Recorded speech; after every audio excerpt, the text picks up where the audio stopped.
Dziękuję. Tak jak zostałam przedstawiona, mam na imię Beata. Z medycznego punktu widzenia jestem osobą głuchą, ale funkcjonalnie jestem osobą słyszącą. Będę miała przyjemność Państwu opowiedzieć dzisiaj o tym, czy kultura może być głucha. Bardzo bym prosiła właśnie. Żeby Państwo zrozumieli, o co naprawdę o tym chodzi, dlaczego osoby głuche, które mieszkają w Polsce, mają taki problem z językiem, który w tym kraju jest używany. Więc żeby to Państwo zrozumieli, musimy najpierw obalić mity, które są powszechne w naszym społeczeństwie, ale nie tylko też w naszym polskim, ale również też czasami za granicą można spotkać te mity.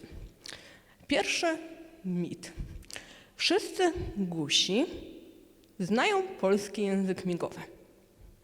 Jest to mit, dlatego że mamy głuchych, właśnie tu jest celowo z dużej literki G, ja będę tłumaczyła dlaczego, którzy płynnie posługują się polskim językiem migowym. Jest to ich pierwszy język, naturalny, preferowany i często jedyny język, jakim oni się posługują. A są głusi z małej literki, którzy w ogóle nie znają języka migowego, mimo że tak naprawdę nie słyszą nic. Drugim mitem, który może być dla niektórych dosyć szokujący, jest jeden język migowy na całym świecie. Nie jest to prawda. Każdy kraj ma swój język migowy. No bo przecież jakbyśmy chcieli chociażby przeliterować w języku migowym pies, no to w języku angielskim pies jest inaczej. Czyli już nie będziemy literki P jako pierwszej pokazywać, tylko literkę D. Oczywiście w brytyjskim języku migowym bądź w amerykańskim języku migowym. To też niespodzianka, mamy brytyjski i amerykański język migowy. Kolejny mit. Wszyscy głusi czytają z ust. To również jest mit, żeby potrafić czytać z ust, trzeba znać bardzo dobrze język polski. A żeby znać bardzo dobrze język polski, to niestety trzeba posiadać umiejętność słyszenia. Kolejny mit. Wszyscy głusi posługują się językiem polskim. No niestety jest to konsekwencja tak zwanego nauczania oralistycznego, gdzie zmusza się głuchych, żeby pierwszym językiem, albo najlepiej jedynym językiem komunikacji był język polski foniczny. A tak naprawdę osoby niesłyszące, których pierwszym językiem jest język migowy, powinny być uczone języka polskiego tak samo jak inny język obcy. Są takie studia, są takie zajęcia, które przygotowują do nauki języka polskiego jako języka obcego. I taka nasza pierwsza myśl. Aha, obcokrajowcy. Czyli nauczanie języka polskiego jako języka obcego to jest nauczanie obcokrajowców. W pewnym sensie społeczność osób głuchych jest takimi obcokrajowcami, którzy mają swój język migowy. Kolejny mit. Wszyscy głusi używają aparatu słuchowego bądź implantu. Tak też nie jest. Mogą być tego dwie przyczyny. Albo ktoś ma lekki ubytek słuchu i uważa, że nie potrzebuje tego aparatu słuchowego, albo po prostu zwyczajnie w świecie się wstydzi. Nie chce się przyznać do tego, że ma ubytek słuchu, nie chce pokazywać, że nosi aparat słuchowy bądź implant, albo są osoby, które mają tak głęboki niedosłuch, są po prostu głuche, że ani implant, ani aparat słuchowy nie jest tutaj w stanie cokolwiek pomóc, albo po prostu jest to zwyczajnie w świecie niewygodne i te osoby zdecydowanie lepiej funkcjonują, lepiej się czują jako osoby głuche, należące do społeczności osób głuchych i posługujące się właśnie polskim językiem migowym. I ostatni mit. Aparat słuchowy czy implant przywraca słuch. To nie jest tak jak z okularami. Słabo widzimy, zakładamy okulary i widzimy. To nie jest tak, że zakładamy aparat słuchowy, implant i słyszymy wszystko. Za każdym razem, kiedy ja otrzymuję nowszej generacji aparat słuchowy, wszystko brzmi inaczej. Słyszę więcej dźwięków. Dla mnie było szokiem to, że przy tym aparacie słuchowym, który obecnie mam, ja nie wiedziałam, że burczenie w brzuchu słychać. Ja myślałam, że to jest wibracja. I czasami mi się zdarzało, że nie zjadłam śniadania, szłam na jakieś zajęcia i to takie, wiecie, burczenie, furczenie. I ja myślałam, że tego nie słyszę. No i od tego momentu pilnuję, żeby rano zjeść śniadanie. Jest dużo innych rzeczy, o których my, osoby niesłyszące, nie mamy świadomości. Na przykład ja nie potrafię też zamykać drzwi po cichu. Ja na przykład też nie mam świadomości, póki mi sąsiedzi nie zwrócą uwagę, że pranie o 2:00 w nocy to nie jest czasami dobry pomysł. Po prostu my często nie mamy takiej świadomości dźwiękowej. Tak samo jest z implantami. Zanim usłyszy się coś, zanim coś się zrozumie, kiedy jest cała rehabilitacja po wszczepieniu implantu ślimakowego, to czasami trwa latami, a czasami jest tak, że nie pomaga nigdy. To jest też wybór osób niesłyszących, czy chcą aparat słuchowy, czy go nie chcą, czy chcą mieć implant, czy nie chcą implantu. Teraz przejdziemy do definicji. Co to właściwie jest kultura głuchych? Czyżby głusi piekli inny chleb? Albo lepili inne garnki niż inni ludzie słyszący? Nie, to jest specyfika funkcjonowania w innym języku. Czyli to jest termin, który odnosi się do ruchu społecznego, którego wyznacznikiem jest właśnie doświadczenie głuchoty w kontekście kultury. I tu taka ciekawostka. Niesłyszący nie postrzegają głuchoty jako niepełnosprawności. Prowadząc badania nad matkami niesłyszącymi, które urodziły dzieci, zadawałam im takie pytanie. Czego się bałaś w trakcie ciąży? Tak jak większość matek, bała się, że dziecko urodzi się z niepełnosprawnością, urodzi się chore. Ale może być niesłyszące, może być głuche, bo to nie jest niepełnosprawność. A nawet jak będzie głuche, to nawet będzie lepiej, bo będzie się komunikowało ze mną w moim języku, w języku, który ja tylko znam. Więc matki bały się, że dziecko urodzi się niewidome, z niepełnosprawnością intelektualną, z niepełnosprawnością ruchową, ale niedosłuch to nie jest niepełnosprawność. To jest odrębność kulturowa. I już troszeczkę Państwu wspomniałam, właśnie słowo głuchy, jeśli ktoś Państwu przedstawi się, że jestem głuchy i napisze to z dużej litery, to znaczy, że to jest osoba, która ma pewną migę, która jest w środowisku osób niesłyszących, która jest członkiem tego środowiska. I tu ciekawostka, może być to osoba słysząca. Może być to słyszące dziecko niesłyszących rodziców, mogą tak zwana koda, mogą być to małżonkowie słyszący niesłyszących małżonków, może być to rodzeństwo, mogą być to również osoby słyszące, które odnalazły się w tej kulturze głuchych i nawet mogą preferować język migowy zamiast języka fonicznego, mimo że są osobami słyszącymi.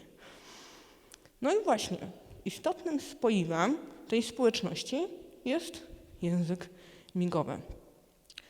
I bazuje on na wspólnych doświadczeniach tych osób, czyli uczestnictwo w ośrodkach szkolno-wychowawczych dla niesłyszących, które właśnie borykają się z wszelkiego rodzaju problemami w świecie ludzi słyszących. Świat jest stworzony dla ludzi słyszących i często nie jest w ogóle brane pod uwagę to, że my potrzebujemy wsparcia technicznego.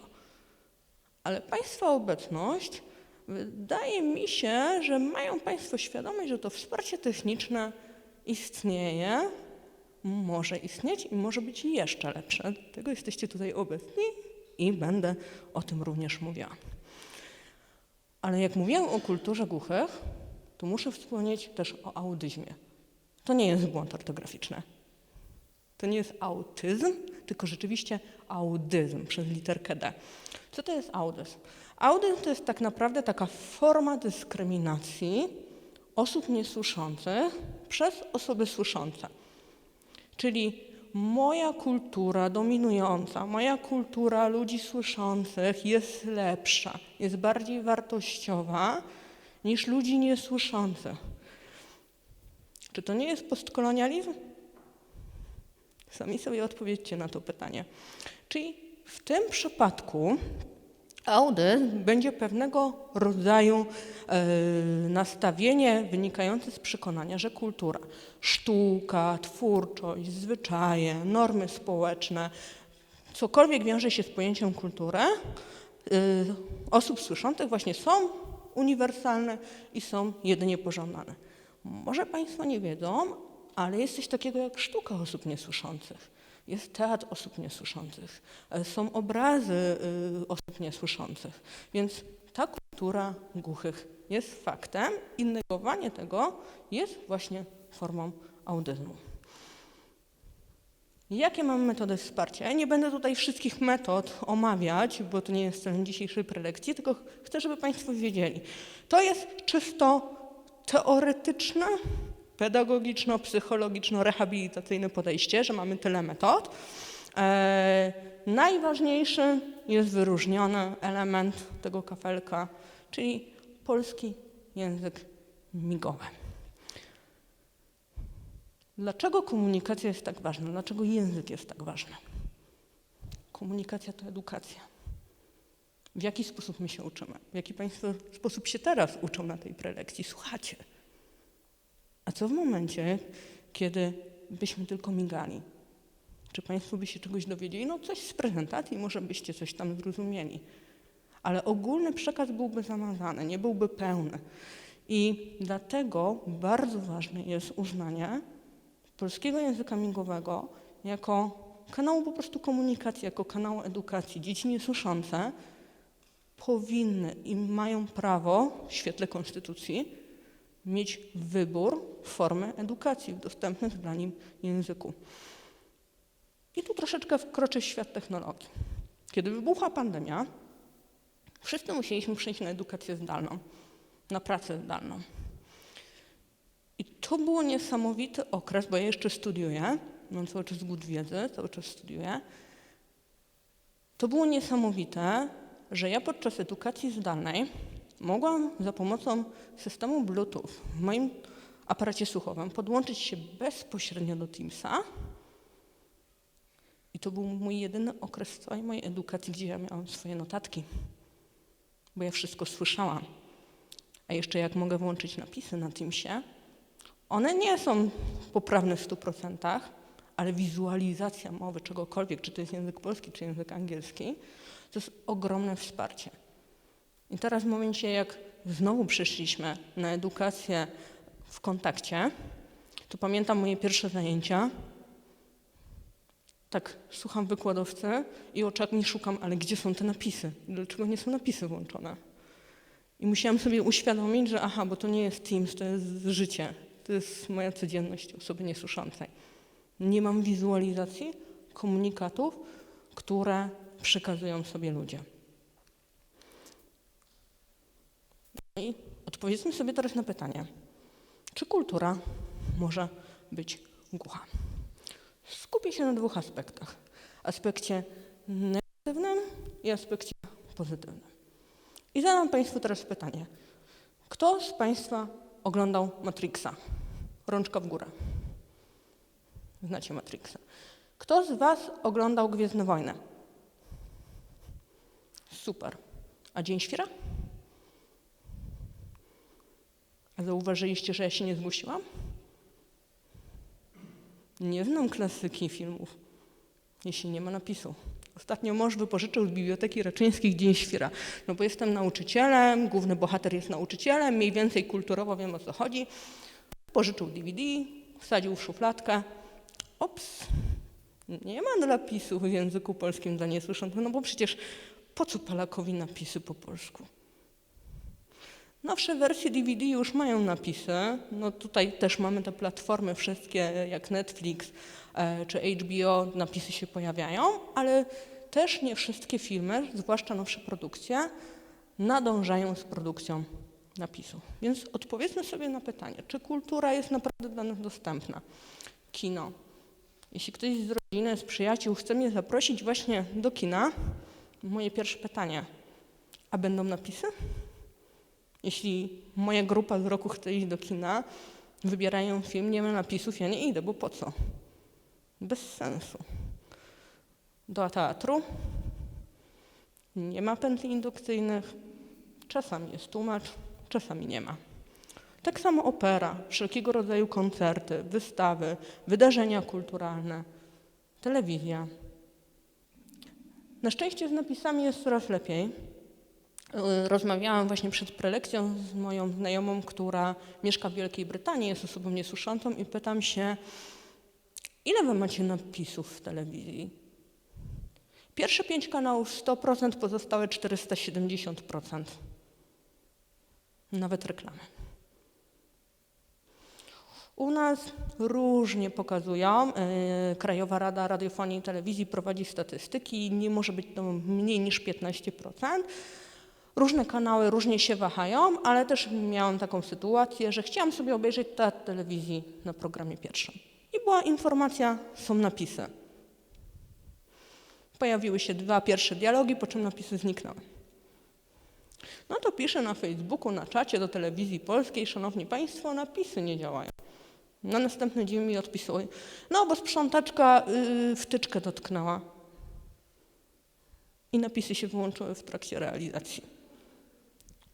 Więc czy kultura jest naprawdę dostępna? Ale żeby nie było tak źle, no to mam oczywiście aspekt pozytywny.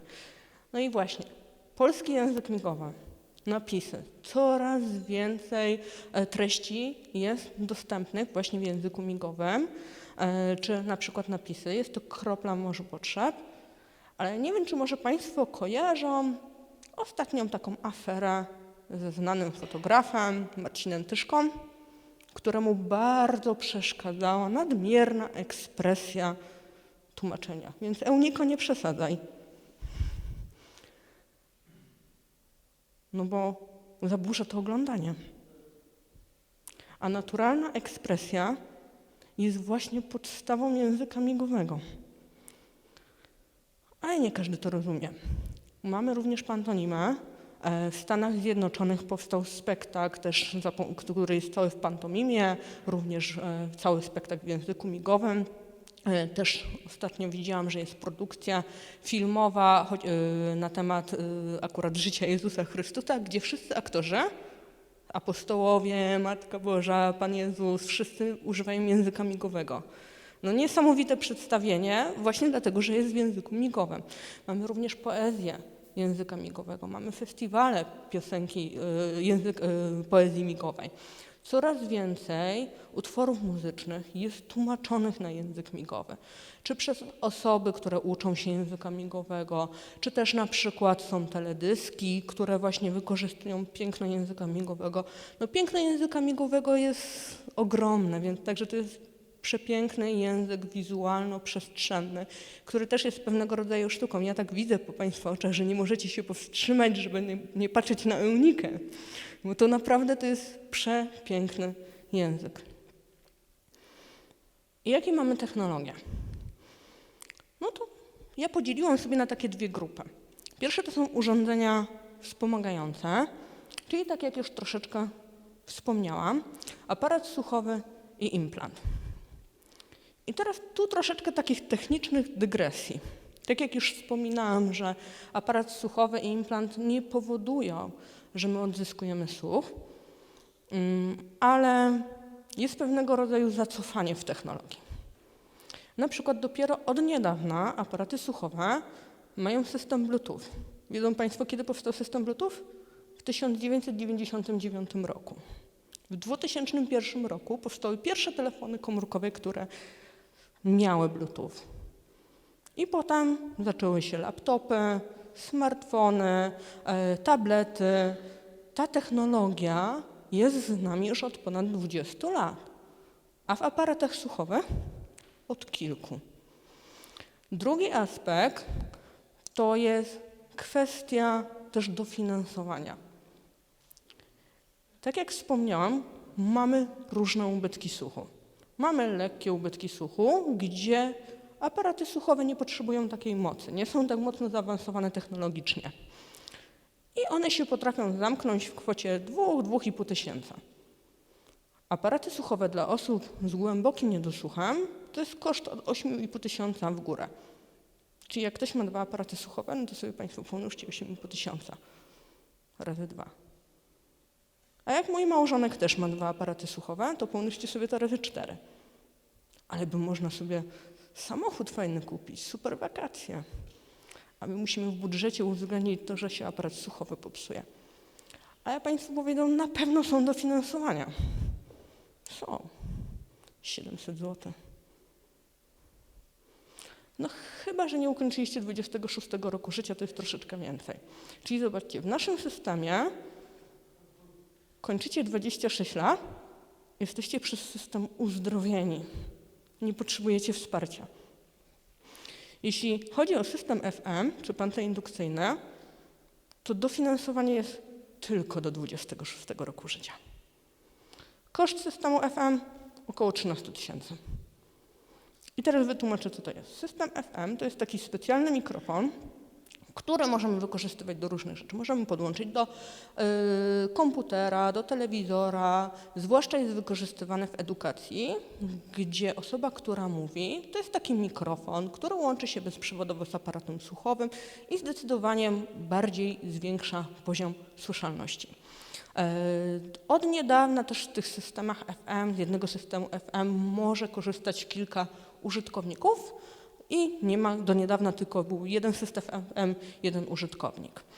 Drugą rzeczą jest pętla indukcyjna. To jest takie urządzenie, które powoduje, że każda osoba, która weszłaby tutaj na salę i byłaby ona wyposażona w pętlę indukcyjną, to może sobie zrobić cyk w aparacie i słyszy mnie przez mikrofon bezpośrednio, a nie wyłapując dźwięk z przestrzeni. I to też bardzo ułatwia słyszenie. Pętle indukcyjne są wykorzystywane w kasach, na przykład w PKP, coraz częściej można również z tego skorzystać. W niektórych salach kinowych, w teatrach czasami się znajdują. Kiedyś, jak były jeszcze budki telefoniczne, to w budkach telefonicznych były, więc jest to takie urządzenie, które funkcjonuje od dawien dawna. Ja pamiętam, że wszystkie bajki z dzieciństwa kojarzę, znam, dlatego że w moim domu była pętla indukcyjna i mogłam ze słuchu, no bo wtedy o napisach mógł ktoś pomarzyć, to byłam w stanie w ogóle korzystać z tych produkcji filmowych czy telewizyjnych. No następno oczywiście smartfon czy smartwatch mocno pomagają. Ja od niedawna mogę w ogóle korzystać z telefonu komórkowego, od niedawna, odkąd mam Bluetooth w aparacie słuchowym. Ja dopiero po ponad 20 latach pierwszy raz rozmawiałam przez telefon. Wcześniej, jak były aparaty słuchowe analogowe, to było to niemożliwe. Nie wiem, czy Państwo pamiętają te stare cegły, komórki. Jak się gdzieś położyło telefon przy odbiorniku, jakimś radio albo telewizor, to było słychać takie tydy, tydy, tydy, tydy. I ja mogłam wtedy ludzi wkręcać, że jestem nietoperzem. Kiedyś jechaliśmy ze studentami z roku i ja mówię, zaraz do kogoś zadzwoni telefon. Bo te fale było słychać wcześniej niż dźwięk w telefonie. I wszyscy, skąd wiedziałaś? No, wiedziałam, nie zdradziłam sekretu, że to aparat słuchowy wcześniej słyszał, więc w momencie, kiedy przykładałam telefon komórkowy do ucha, to ja nie słyszałam, co mówi rozmówca, tylko słyszałam po prostu tydy, tydy, tydy, tydy. Też telefony, no bo w jaki sposób budzą się osoby niesłyszące? No budzika nie ustawią, prawda? No bo nie usłyszą dźwięku. Ja kiedyś próbowałam, no to wszyscy mnie nienawidzili tam, gdzie mieszkaliśmy w czasach studenckich, bo wszyscy byli obudzeni oprócz mnie. Bo ja oczywiście nie słyszałam budzika. Na wibrację. Wibracja telefonu, są oczywiście specjalne budziki, też są budziki świetne, są specjalne elektroniczne nianie, na przykład jak dziecko płacze, no to gusi też tego nie usłyszą i po prostu jest wtedy wibracja, czy jest flash. Odkąd są smartwatche, ja nigdy już nie zaspałam, bo mam po prostu zegarek na ręce, mam ustawiony budzik, zawsze muszę pamiętać, żeby załadować i w ten sposób jestem budzona. Wcześniej czasami się zdarzało, że telefon po prostu zawsze, jak miałam przeprowadzać egzamin moim studentom, Zawsze telefon spadał i zawsze się spóźniałam na egzamin, a studenci bardzo wykorzystują kwadrat akademicki. Czyli zanim dotarłam do pracy, to już nikogo nie było. Więc też ta nowa technologia, zobaczcie, może macie iPhony, od razu są wgrane pewne udogodnienia dla osób niesłyszących, czyli na przykład są jakieś mocniejsze wibracje, są specjalne błyski fleszy, jest na przykład też telefon podsłuchuje, jakie dźwięki są, czyli na przykład, że pies szczeka, dziecko płacze, dzwonek do drzwi i tak dalej. Ja pamiętam, że jak to się pojawiło, to uruchomiłam i mówię super, ekstra, fajnie, ale niestety ja mam tak głośnych sąsiadów, że co chwilę mi telefon wibrował, pies szczeka na wszystkie dźwięki, więc niestety nie mogę tego na razie używać, ale Państwo być może spowodują, że ta technologia jeszcze bardziej się rozwinie i będzie pisało sąsiedzi. No i jako taką ciekawostkę mogę powiedzieć, że są również specjalne kombinezony wibracyjne. Na niektórych koncertach są takie kombinezony czy plecaki wibracyjne, które odbierają dźwięki, tony muzyki koncertowej i pozwalają osobom niesłyszącym nie słyszeć, ale czuć tą muzykę, czuć te rytmy. I mogę Wam powiedzieć, że osoby niesłyszące są świetnymi tancerzami, poza moim mężem, wybacz. Dlatego, że świetnie odbierają wibracje, świetnie odbierają dźwięki. Wybierzcie się kiedyś na imprezę taneczną dla głuchych. Rewelacja. No i przejdziemy teraz do dostępności cyfrowej. Co mamy w dostępności cyfrowej? Mamy napisy. Napisy mają różne standardy. Jak mamy nowsze telewizory, możemy sobie właśnie ustawić, w jaki sposób chcemy sobie wyświetlać, czy w kontraście, czy nie. Bo zapomniałam powiedzieć, że pamiętajcie o tym, że osobami niesłyszącymi są również osoby ze sprzężonymi niepełnosprawnościami. Mogą być ludzie, którzy nie słyszą, i na przykład też jednocześnie mają problem ze wzrokiem. Mogą być to osoby z niepełnosprawnością intelektualną. Wtedy na przykład napisy w języku polskim mogą być za trudne. Na przykład w Wielkiej Brytanii też są napisy dla osób z lekką niepełnosprawnością intelektualną niesłyszących z uproszczonym językiem angielskim. Tłumacz języka migowego, nie bez powodu tutaj nasze tłumaczki są ubrane na ciemny kolor, żeby było widać po prostu ręce. Możecie to również zauważyć na wszystkich tłumaczeniach w telewizji i też niestety w Polsce jest duża różnica, że okienko z tłumaczem jest czasami za małe. I są takie śmieszne filmiki czasami w internecie, jak gusi z lupą przed telewizorem stoją, bo nie widać tego dokładnie, jak migają. W innych krajach, jak widziałam, miałam przyjemność zobaczyć, to ten tłumacz języka migowego jest zdecydowanie większy i to mocno ułatwia odbiór.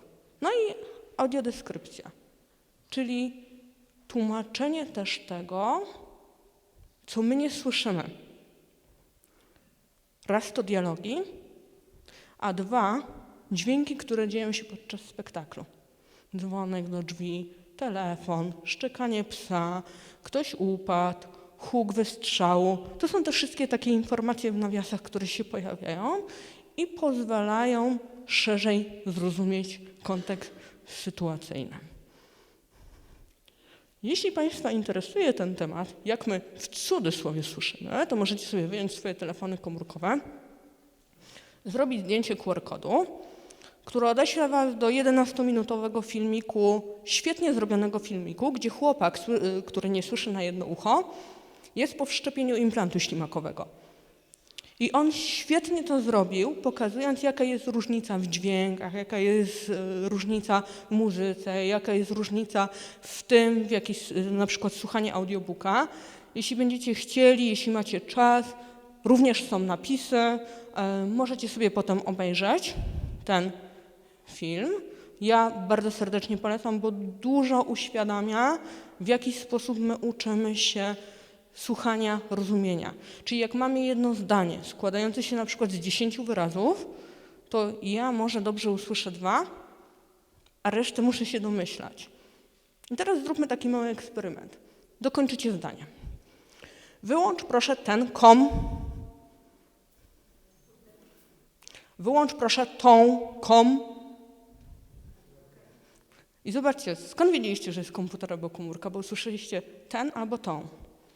W przypadku, kiedy się tego nie słyszy, no to możemy po prostu mieć błędny komunikat. I drugi QR-kodzik, jak lubicie, przepraszam, czytać, to odsyłam Was do mojego artykułu, który napisałam wraz z mężem, Kultura głuchych, a technologie wspomagające słyszenie, gdzie jest szerzej o tym, o czym dzisiaj wspomniałam.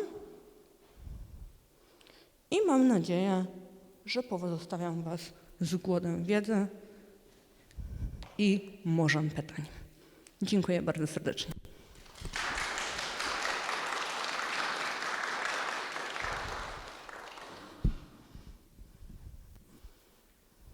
Pytania?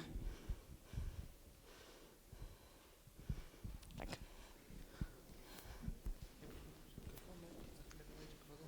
Ja muszę podejść, żeby zrozumieć. Tak. Ja mam pytanie, bo powiedziałaś, że głusi są trochę jak obcokrajowcy w Polsce i się zacząłem zastanawiać, czy jest różnica, kiedy na przykład podróżujesz, czy jakby czujesz jakąś dodatkową różnicę, dodatkowe jakieś przeszkody podczas podróżowania? Dziękuję za to pytanie. To jest świetne pytanie. Odpowiem na nie przykładem z mojego życia. Ja jestem lotocholiczką. Jak ja raz w miesiącu nie polecę samolotem, to jestem chora. Więc trafiłeś w punkt, bo mogę na to odpowiedzieć.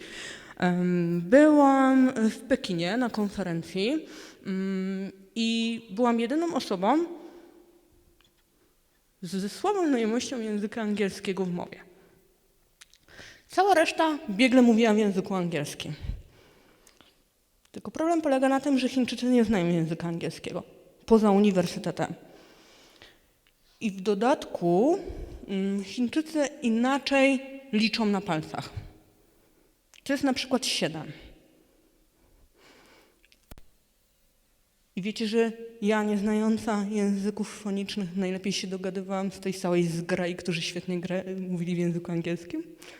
Poprzez właśnie naturalność, pantomimę, znaki, gestykulację bardzo szybko ogarnęłam właśnie to, w jaki sposób oni liczą, chociaż mieliśmy wpadkę, że zamiast 2 piw zamówiliśmy 7 litrów piwa. Więc także zobaczyli, przyjechali Amerykańcy wielcy, no to może wypiją te 7 litrów piwa. Więc tutaj też pomagają nowe technologie, czyli automatycznie korzystam z Google Translatora, ściągam język danego kraju. W momencie, kiedy już naprawdę nie jestem w stanie się dogadać, to po prostu piszę w języku polskim, tłumaczy translator, pokazuje i jest bardzo to pomocne. Więc także też są już powoli translatory, które na mówienie reagują. Można tutaj w ten sposób też poprzez podanie kogoś, bo nie każdy zna język angielski. Więc też no, taka naturalność, którą mamy z języka migowego w komunikacji, plus nowoczesne technologie, które nas wspierają. Dziękuję. Satysfakcjonująca odpowiedź? Tak? Dobrze, cieszę się bardzo. Czy jeszcze jakieś pytania? Tak? Ja mam pytanie, ponieważ mnie zainteresowali ludzie, którzy nie znają języka polskiego, a znają język migowy i na przykład co my możemy zrobić, żeby aplikacje i strony były również dla nich zrozumiałe i dostępne? To jest temat dla przyszłych też inżynierów, którzy na przykład obecnie studiują też sztuczną inteligencję. Są uniwersytety, między innymi w Las Palmas na Gran Canaria i na Wyspach Kanaryjskich, gdzie specjalna komórka właśnie opracowuje sztuczną inteligencję, która będzie potrafiła odczytywać język migowy. Już są też takie próby w innych, w Wielkiej Brytanii, w Stanach Zjednoczonych również, gdzie sztuczna inteligencja właśnie próbuje to odczytać. Są też prototypy specjalnych rękawic, które zakłada się na ręce, ktoś miga i jest to tłumaczone na napisy albo na mowę foniczną. Więc tutaj jest bardzo dużo do zrobienia. No osobiście marzę o tym, żeby kiedyś były jak te robociki, teraz te kociki takie jeżdżą i podają coś na przykład w restauracji, to że będą w stanie podjechać na przykład na znak języka migowego, będą w stanie się połączyć właśnie z tłumaczem, ale też na przykład jest taka nowa technologia, czyli to są tłumaczenia, gdzie może online, gdzie możemy się z różnymi platformami tutaj połączyć, jak jest taka potrzeba. I mamy tutaj tłumaczenie od człowieka na żywo. Okej, dziękuję. To mam jeszcze jedno, pójdę za ciosem. To w nawiązaniu do tego, co powiedziałaś właśnie o sztucznej inteligencji tłumaczącej język migowy na język angielski. A w drugą stronę, ponieważ to jest ułatwienie dla osób, które chcą zrozumieć osobę migającą. A co jeżeli chcielibyśmy, czy są w ogóle już na przykład takie, bo ja tego akurat nie znalazłam, w drugą stronę. Jeżeli byśmy chcieli przetłumaczyć język angielski bądź polski, czyli język mówiony na język migowy. W obecnej chwili, z tego co ja wiem, nie wiem, może ktoś z sali zna taką technologię, na język migowy nie znam takiej aplikacji czy platformy, ale znam takie aplikacje, które wyłapują jakby ze słuchu i pojawiają się napisy. To na razie tylko z czymś takim się spotkałam, z niczym innym nie wiem, ale mogę się mylić też. Okej, bardzo dziękuję. To modele sztucznej inteligencji czekają do zbudowania, sądzę. Bardzo dziękuję. Ktoś jeszcze? Ma jakieś pytanie?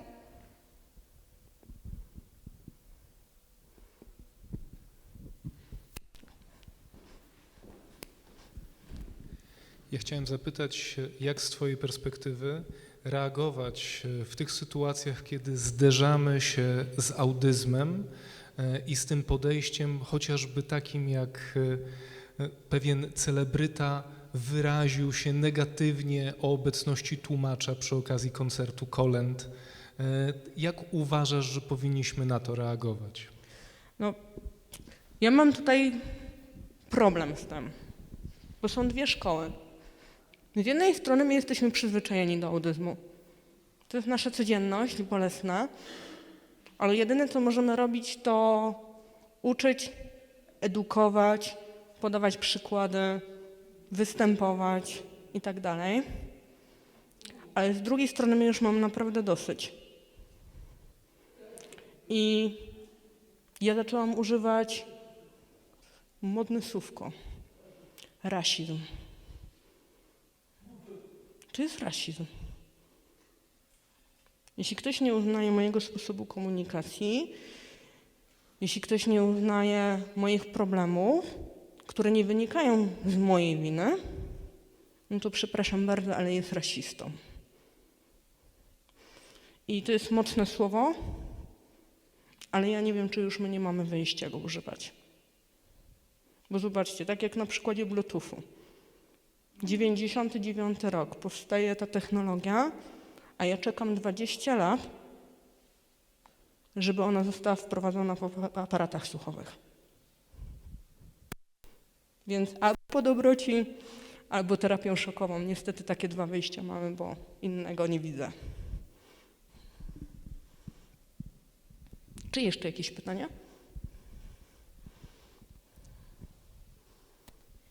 Okej, to skoro pytań już nie ma, to bardzo dziękujemy. Dziękuję. Brawa dla pani Beaty.